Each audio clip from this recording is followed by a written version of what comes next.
Good afternoon, guys. This is going to be a short video of my old FX6300 rig, and we're going to look at the thermal compound, how it's held up over the last couple years. This has been on there for probably going on 4 years now. The motherboard was replaced about 4 years ago, maybe 3 years ago. I had upgraded to this motherboard, and I did not reapply thermal compound to it. I should have. When I took it off, it was still really fresh. So we're going to see what it looks like here a couple years later. I've got some Noctua thermal paste that we're going to take off and reapply to this the CPU and the cooler. So I pre-staged it a little bit. I already removed the fan header. I've already taken off the bracket. Take this bad boy off. Wow. It is really flaky in here. So if you can see, it's quite dirty and there's not a lot of paste left. And even here on the motherboard, you can see that we're a little dirty, and we're gonna clean this up and reapply it. So what we're gonna be using is the Noctua H2 3.5 G, that's 3.5 grams of paste that's in these little tubes. So this kit right here came with the thermal compound and a few cleaning pads. So this is recommended every 5 years. So we're right at that cusp. I should have reapplied new paste to this when I put this new motherboard in and transferred the CPU and the cooler, the air cooler, over into this new MSI board a couple years ago. I didn't do it. We learn as we go along here. So have not had any thermal issues. I've never overclocked this FX6300.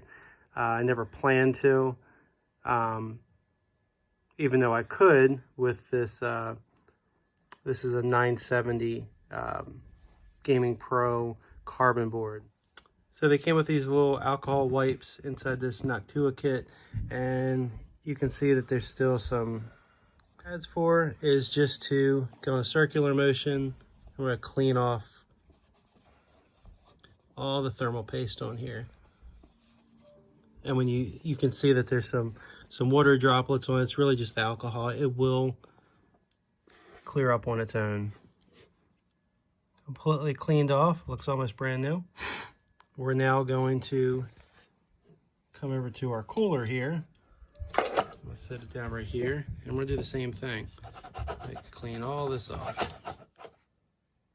Next step, after we've got the cooler all cleaned off here, that's as good as it's gonna get. We're gonna go over here and we're gonna put just a little dab right in the middle.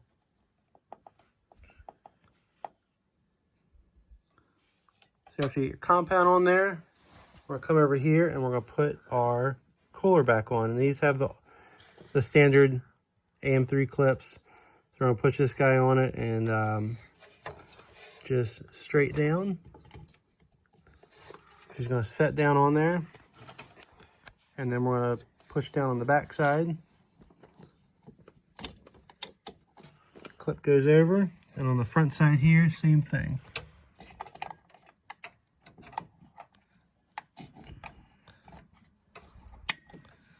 Clips over, applies the pressure, and we're good to go. Last thing you have to do is we're going to re-plug in our fan header. So there we go, guys. We just reapplied thermal paste, the Noctua thermal compound, on this FX6300 with the stock air cooler that came with this. This was an FX6300 black model. This should have been done probably last year, the year before.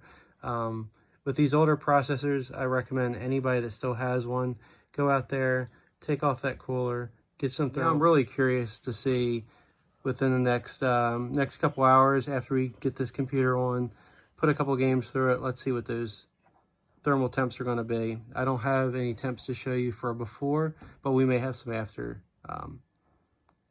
temps. Always looking a way to put more content in my videos. You're going to see the video I just recorded. We applied thermal paste to the aging FX6300. This thing has been running great for years, and I decided after I swapped out my motherboard and my new Ryzen PC from an A320 board to an X570 board, that I was like, well, I'm going to reapply thermal compound because that's my new computer.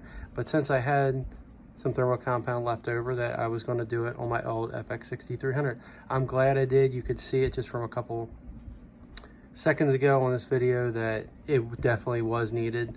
I never had any throttling issues, never had any processing issues that I can recall on this FX6300. So I just booted the computer back up, and you can see what we are at right now. We're around 56 degrees on the board. There's some temperatures there, and there's the CPU running at 41.